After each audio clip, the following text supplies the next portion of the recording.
The people we overlook are sometimes carrying the heaviest stories. The Grand Regent Hotel shimmered like a palace in downtown Boston.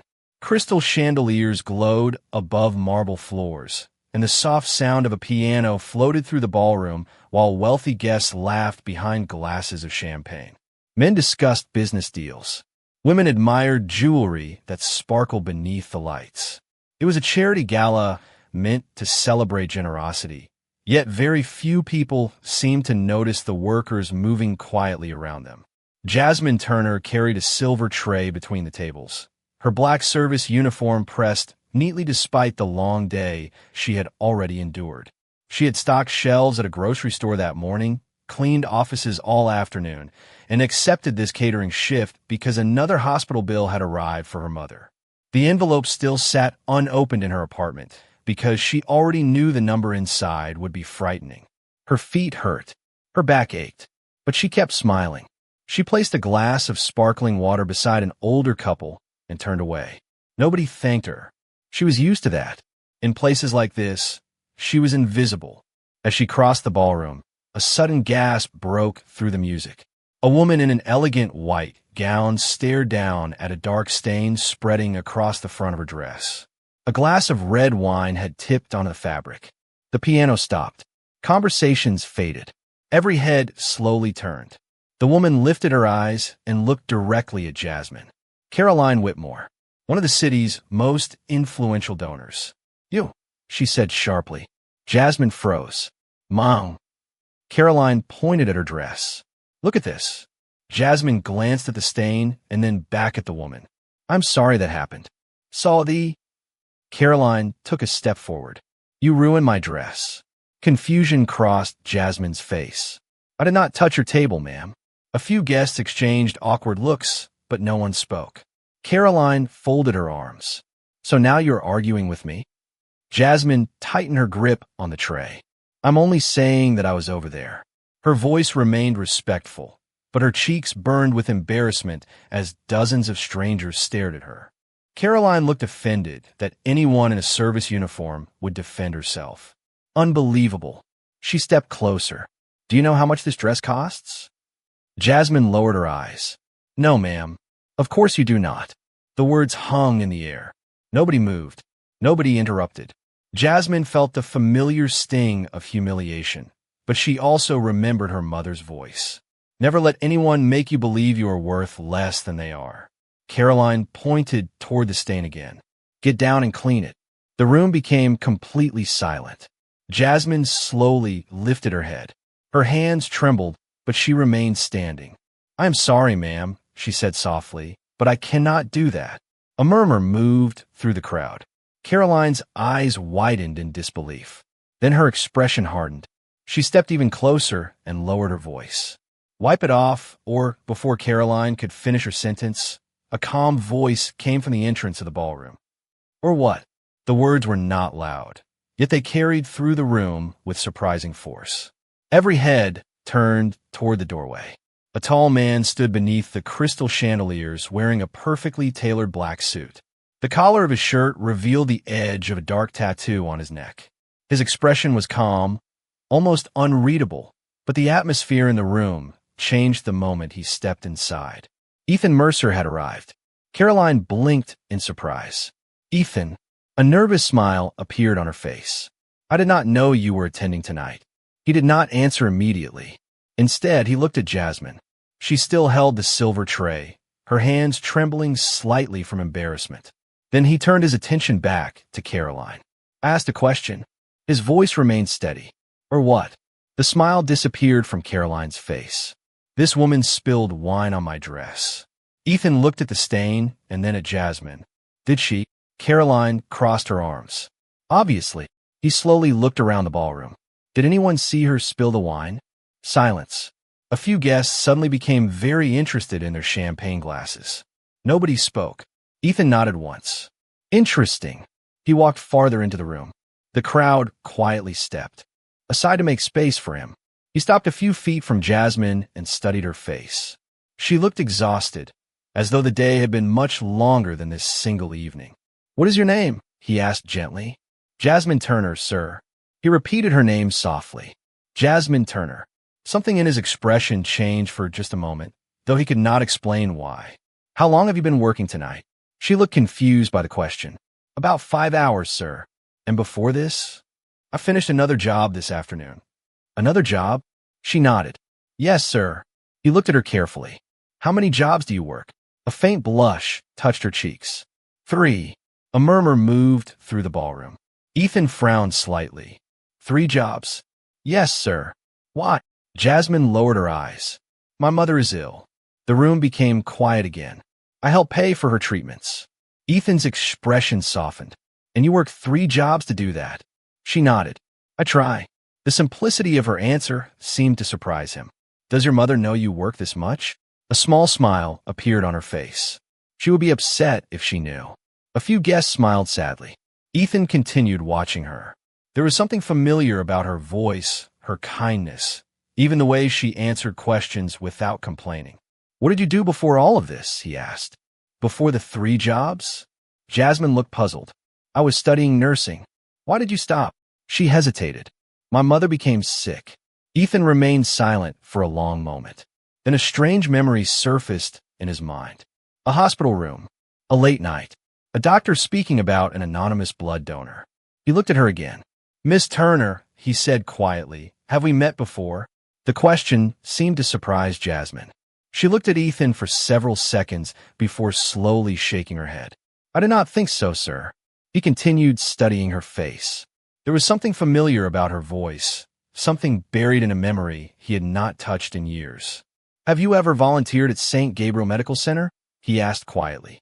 Her eyes widened slightly. Yes. The answer made him straighten. You volunteered there? She nodded. While I was in nursing school. The room became silent again. How long ago? About 5 years. Ethan felt something shift inside him. 5 years. The same number that had suddenly appeared in his memory. Did you work evenings? He asked. Sometimes. Late evenings? She looked confused by his questions, but nodded. Yes, sir. Ethan took a slow breath. A hospital room flashed through his mind. White walls. Machines beeping softly. His younger sister sitting beside his bed.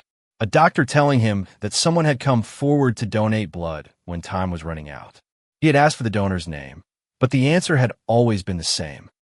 So, Miss Turner, he said carefully, did you ever donate blood while you were volunteering? Jasmine looked surprised. I did. The room seemed to stop breathing. There was an emergency one night, she continued. The hospital announced that they urgently needed a donor. Ethan stared at her. Do you remember the patient? She shook her head. No, they never told me who it was. Why did you stay? He asked softly. It was late. You could have gone home. She smiled faintly, as though the answer was obvious. Because someone needed help. Nobody moved. Nobody spoke. I remember missing my bus that night, she continued. I had to walk home afterward. A few guests exchanged surprised glances. Jasmine simply shrugged. I hoped the patient would be all right. Ethan lowered his eyes for a moment. Then he looked back at her. He was. She frowned slightly. Sir, he took one step closer. 5 years ago, I nearly died after an emergency surgery. The ballroom became completely silent. The doctor said someone came in and donated blood when there was almost no time left. Jasmine stared at him. I spent years wondering who that person was. He paused. I donated money to the hospital. I tried to find the donor, but no one would tell me a name. The room remained frozen. Ethan's voice softened. I think that person was you. A quiet gasp moved through the crowd. Jasmine blinked several times. Me? She whispered. He nodded slowly. I believe I am standing here tonight because of you. She looked completely stunned. I only donated blood. You gave someone another chance to live, he replied. There is nothing small about that. Tears filled her eyes, but she quickly looked down. She had spent the evening feeling invisible, and now one of the most powerful men in the room was looking at her with gratitude. Ethan studied her face one more time. Then he asked a question so softly that only the nearest guest could hear it. Why are you working 3 jobs when someone like you should be wearing a nurse's uniform instead? The question seemed to catch Jasmine off guard. She lowered her eyes for a moment before answering. Life changed. Ethan remained silent, waiting. My mother became sick during my second year of nursing school, she said softly. I took a semester off to help her, and then another semester. Eventually, I could not afford to go back. A murmur moved through the ballroom. So you left school? He asked gently. She nodded. I thought it would only be for a little while. A faint smile touched her lips. But little while turned into 2 years. Ethan looked at her carefully. There was no bitterness in her voice. Only acceptance.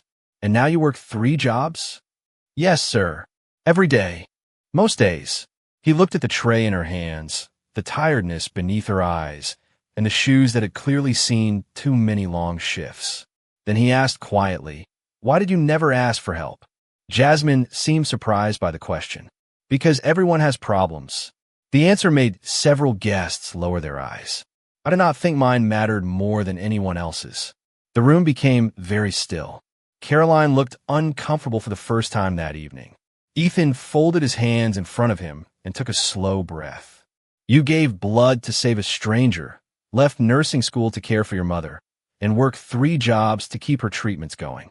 He paused. And somehow you still think your problems are less important than everyone else's? Jasmine looked embarrassed by the attention. I'm just doing what I need to do. A soft laugh escaped him, though there was sadness in it. No, Miss Turner. You are doing far more than most people ever do. Nobody moved. Nobody spoke. The entire ballroom seemed to be seeing her for the first time. Ethan slowly turned toward the crowd. A few minutes ago, this woman was being humiliated in front of all of us. He looked from face to face. Did any of you know she was caring for her sick mother? Silence. Did any of you know she once saved a stranger's life? More silence. Did any of you ask? Several guests looked away. The piano player sat motionless near the stage. Even the servers had stopped working. Ethan's voice remained calm. We often decide who people are by the clothes they wear and the jobs they have. Tonight, I think we all learned how dangerous that can be. The words settled over the room like a heavy curtain. Jasmine felt tears gathering in her eyes again. She quickly blinked them away. She did not want to cry in front of strangers. Ethan noticed. His expression softened. How is your mother doing? He asked gently. Jasmine swallowed hard. Some days are good. She paused. Some days are not. Is she in a hospital now? She nodded. Yes. And you came to work anyway? A small smile appeared on her face. The bills do not stop just because we are tired. The simple truth of the sentence seemed to touch everyone in the room. Ethan looked at her for several seconds. Then he slowly reached into his jacket and removed his phone. I think it is time someone helped carry those bills with you. The room watched in complete silence as Ethan unlocked his phone. Jasmine looked at him with confusion. Sir, you do not have to do anything, she said softly. He looked up at her. I know. Then he gave a faint smile. I want to. He made a call and waited. Daniel, he said when someone answered. I need information from St. Gabriel Medical Center. A few seconds passed. The patient is Eleanor Turner. Jasmine's eyes widened. That is my mother. Ethan nodded gently and continued listening. The ballroom remained perfectly still. Finally, he lowered the phone and looked directly at Jasmine. Your mother's account has an outstanding balance of $83,000. A quiet gasp moved through the crowd. Jasmine lowered her eyes immediately.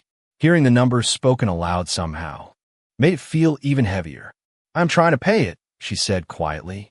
I know. Ethan slipped his phone into his pocket. How long have you been carrying this by yourself? She thought for a moment. Almost 2 years. 2 years. She nodded. I sold my car first. Then I left school. Then I started taking extra jobs. Her voice remained calm, but every word seemed to make the room grow quieter. Did you ever ask for assistance? He asked. I applied twice. What happened? She gave a small shrug. I was denied. Several people looked surprised. Ethan frowned slightly. Denied? Yes, sir. Did they explain why? She shook her head. Not really. A long silence followed. Then Caroline cleared her throat. The hospital receives many applications. Every eye turned toward her. Ethan looked at her carefully. You seem to know a great deal about the process. She hesitated. I serve on the hospital foundation board.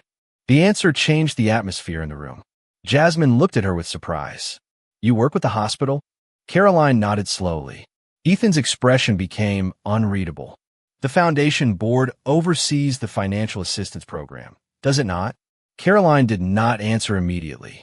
Finally, she said, yes. Another silence filled the ballroom. Jasmine suddenly remembered the letter she had received, the weeks she had spent waiting for an answer, and the hope she had tried not to lose. Then you may have seen my mother's application, she said softly. Caroline lowered her eyes. The silence was answer enough. Ethan took a slow breath. So the woman standing here tonight, the one you accused and humiliated, is also the daughter of someone whose request for help passed through your organization.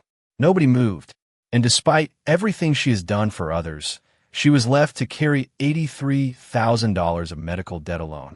The words settled over the room like a weight. Caroline looked deeply uncomfortable. Jasmine simply stood there holding the tray. She looked tired more than angry. Ethan turned toward her again. Miss Turner, he said gently, you once stayed late at a hospital to save a stranger because someone needed help. She nodded slightly. Tonight, I believe it is my turn. He picked up his phone again and smiled softly. Your mother's balance will be paid in full before the sun comes up tomorrow morning. For several seconds, nobody in the ballroom moved. The word seemed almost impossible to believe. $83,000. Paid in full. Jasmine stared at Ethan as though she had not heard him correctly. Sir, she whispered, that is too much. He looked at her kindly. It is not enough. Tears instantly filled her eyes. She shook her head. You do not owe me anything. A gentle smile crossed his face. 5 years ago, you gave blood to a man you had never met. He paused. You did not ask if he was wealthy. You did not ask what he could give you in return. You simply helped because someone needed you. The room remained silent. I spent 5 years looking for the person who saved my life, he continued. Tonight, I found her carrying more than anyone should have to carry alone. Jasmine pressed her lips together, trying not to cry. She had become so accustomed to struggling that kindness almost felt unfamiliar. Ethan took another step toward her. Please allow me to do this. She looked down at the tray in her hands. I do not know what to say. You do not have to say anything. A tear slipped down her cheek. My mother will not believe me. That made him smile. Then perhaps I should tell her myself. A few people laughed softly, breaking the tension for the first time that evening. Then another sound came from across the room. Miss Turner. Everyone turned. Caroline Whitmore was standing perfectly still. The confidence she had carried earlier had completely disappeared. She looked at Jasmine for a long moment before speaking again. I owe you an apology. Nobody expected those words. Caroline slowly walked closer. I saw a uniform and assumed I knew everything about you. Her voice trembled slightly. I did not know your story, and I did not try to know it. Jasmine looked surprised. Caroline lowered her eyes. I also remember your mother's application. A murmur moved through the crowd. There were too many requests and not enough funds. I approved some and denied others. She swallowed hard. I never imagined I would someday stand in front of one of those families. The room remained completely silent. Caroline looked back at Jasmine. I am deeply sorry. Jasmine said nothing for several moments. Then she gave a small nod. Thank you. The simple response seemed to affect everyone in the room. No anger. No bitterness. Only grace. Ethan watched her carefully. Even after everything that had happened, she chose kindness. That told him more about her character than anything else could have. One of the guests quietly began to clap. Another joined in. Then another. Within seconds, the entire ballroom was filled with applause. Not for wealth, not for influence, but for a woman who had spent years sacrificing for others without asking for anything in return. Jasmine looked around in disbelief. Earlier that night, she had stood in this same room, feeling invisible. Now every eye held respect. Ethan leaned slightly toward her and spoke softly enough that only she could hear. I think they finally see you. Another tear slipped down her cheek. For the first time in a very long while, it was not a tear of exhaustion. It was a tear of hope. The applause seemed to last forever. Jasmine stood in the center of the ballroom, still holding the silver tray, unable to understand how her evening had changed so completely. A few minutes earlier, she had been a woman everyone ignored. Now she was the person everyone wanted to know. The applause slowly faded, but the atmosphere remained different. It felt warmer somehow. One of the older guests stepped forward first. "Miss Turner," he said gently, "my wife and I support a nursing scholarship program. If you ever decide to return to school, I would be honored to help." Jasmine blinked in surprise. Before she could answer, another woman approached. "I work with a community foundation. We assist family caregivers. Please allow me to give you my card." Then another person stepped forward, and another. Business cards appeared in her hands, one after another. Offers of support, words of encouragement, smiles that had not existed earlier that evening. Jasmine looked completely overwhelmed. Ethan watched quietly beside her. He understood something that many people never learned. Sometimes all it takes is one person to speak up, and everyone else suddenly remembers their humanity. "Miss Turner," said another guest, "you should finish nursing school. The world needs people like you." She looked down at the cards in her hands and laughed softly through her tears. "I do not even know what to say anymore." "You do not have to say anything," Ethan replied.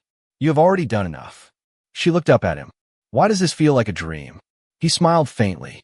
"Because kindness has a strange way of arriving when we least expect it." The room grew quiet again. Caroline stepped forward one more time. "I would like to contribute to your mother's care as well." Jasmine looked surprised. Caroline took a slow breath. "I cannot change what happened tonight, but I would like to do something right." After a long moment, Jasmine nodded. "Thank you." The simple answer seemed to bring relief to the other woman. Then Ethan turned toward the guests gathered around them. Tonight began with a misunderstanding and a great deal of silence. He paused. "I hope it ends differently." Everyone listened. "There are people all around us carrying burdens we know nothing about. We walk past them every day." His eyes moved around the room. "The woman standing beside me works 3 jobs, cares for her sick mother, and once saved a stranger's life without asking for recognition." He paused again. "The least we can do is remember that every person deserves dignity." Nobody said a word. The piano player quietly began to play once more. Soft notes floated through the ballroom. Jasmine looked around the room one last time. She no longer saw strangers staring at a maid. She saw people looking back at her with respect. Ethan noticed the change in her expression. "What are you thinking?" he asked softly. She smiled through her tears. "I think my mother was right." "About what?" She looked toward the chandeliers overhead. "She always said that kindness never disappears. It simply takes the long road home." Ethan's expression softened. He looked at her for a moment and then smiled. "I think your mother sounds very wise." And for the first time that entire evening, Jasmine laughed. The music in the ballroom had become soft and gentle again, but Jasmine still felt as though she were standing inside a dream. She looked at the business card in her hands and then at the people around her. Only an hour earlier, most of them had not even noticed her. Now they were speaking to her with warmth and respect. Ethan watched her quietly. "You seem overwhelmed," he said. She laughed softly. "I think that is because I am." He smiled. "That is understandable." She looked at him for a long moment. "I still do not understand why all of this is happening tonight." He slipped his hands into his pockets. "Perhaps because kindness has finally caught up with you." She lowered her eyes, embarrassed by the attention. "I never expected anything in return for helping someone." "That is exactly why you deserve it," he replied. Before she could answer, her phone suddenly vibrated inside her pocket. She frowned and quickly pulled it out. The screen showed the hospital's number. Her expression changed immediately. "I should take this." Ethan nodded. "Of course." She stepped a few feet away and answered the call. The room remained quiet. A few moments later, her hand covered her mouth. Tears instantly filled her eyes. Ethan's expression grew concerned. She listened for another few seconds and then whispered, "Thank you. Thank you so much." When the call ended, she remained standing there, unable to move. "Is everything all right?" Ethan asked gently. She looked up at him. Tears rolled down her cheeks. "The hospital just called." Nobody in the room spoke. "They said my mother's balance has already been paid." A quiet gasp moved through the guests. Jasmine shook her head in disbelief. "They said an anonymous donor settled everything just a few minutes ago." Ethan smiled softly, but said nothing. She stared at him. You already did it. He gave a small nod. I promised you it will be taken care of. She looked as though she might cry even harder. I do not know how to thank you. You already did, he replied. 5 years ago. The room fell silent once again. Jasmine slowly walked back toward him. My mother is going to sleep tonight without worrying about another bill. Her voice trembled. She has not done that in years. Ethan's expression softened. Then tonight is a good night. She looked at him for several seconds and then smiled through her tears. It was the first genuine smile he had seen from her all evening. Would you like to see her? She asked suddenly. He looked surprised. Your mother? She nodded. I think she would like to meet the man whose life she accidentally changed by raising me to help people. A few guests smiled warmly at the words. Ethan looked thoughtful for a moment and then smiled back. I will be honored. Outside the tall windows of the ballroom, rain had begun to fall over the city. The lights reflected across the glass like tiny stars. Jasmine looked toward the windows and then back at him. For the first time in years, the future no longer looked frightening. It looked open, and somewhere on the 4th floor of a hospital across the city, a mother still had no idea that her daughter's kindness had just come home. The rain continued to fall as Ethan drove through the quiet streets of Boston. Jasmine sat beside him, holding her phone in both hands as though she was afraid the hospital might call back and say it had all been a mistake. Neither of them spoke for several minutes. The city lights reflected across the windshield, and the soft sound of the rain seemed to calm everything that had happened that evening. Finally, Jasmine smiled to herself. My mother always says that rain means something new is beginning. Ethan glanced at her briefly. Then tonight seems appropriate. She laughed softly. A few minutes later, they arrived at St. Gabriel Medical Center. The hospital lobby was nearly empty. A nurse behind the front desk smiled when she saw Jasmine. Your mother has been asking about you all evening. Jasmine smiled. I am on my way. Then the nurse noticed Ethan standing beside her and looked slightly surprised. He simply nodded politely. They took the elevator to the 4th floor in silence. When the doors opened, Jasmine suddenly looked nervous. What if she thinks I'm making all of this up? She asked quietly. Ethan smiled. Then I suppose I will have to introduce myself. She laughed again and led him down the hallway. Room 412 stood at the end of the corridor. Jasmine slowly opened the door. Eleanor Turner was sitting in bed, reading a book. She looked up and immediately smiled. There is my hard-working girl. Then she noticed Ethan. And who do we have here? Jasmine walked over and kissed her mother's forehead. Mom, this is Ethan Mercer. Eleanor looked at him with curiosity. It is very nice to meet you. The pleasure is mine, ma'am, he said warmly. Jasmine sat beside the bed and took her mother's hand. Something unbelievable happened tonight. She spent the next several minutes telling the entire story. The gala, the spilled wine, the forgotten blood donation, the hospital bill. As she spoke, Eleanor's eyes slowly filled with tears. When Jasmine finally finished, the room became quiet. Eleanor looked at Ethan. You spent 5 years trying to find my daughter? He nodded. I wanted to thank the person who gave me another chance at life. Eleanor smiled softly and squeezed Jasmine's hand. That sounds like her. She has always had a habit of helping people and forgetting herself. Jasmine looked embarrassed. Mom. Eleanor laughed quietly. It is true. Then she looked back at Ethan. And now you have given her another chance too. He thought for a moment before answering. I think she earned it a long time ago. The room became peaceful. Rain tapped softly against the window. Eleanor looked at her daughter and smiled. Do you remember what I used to tell you? Jasmine nodded slowly. Together, they said the words at the same time. Kindness never disappears. It simply finds its way home. Ethan smiled. Outside, the rain was beginning to stop. The clouds were slowly moving apart, and a few stars had started to appear above the city. Inside room 412, 3 people sat together in the quiet, and for the first time in many years, there were no bills to fear, no shame to carry, and no invisible burdens left to bear.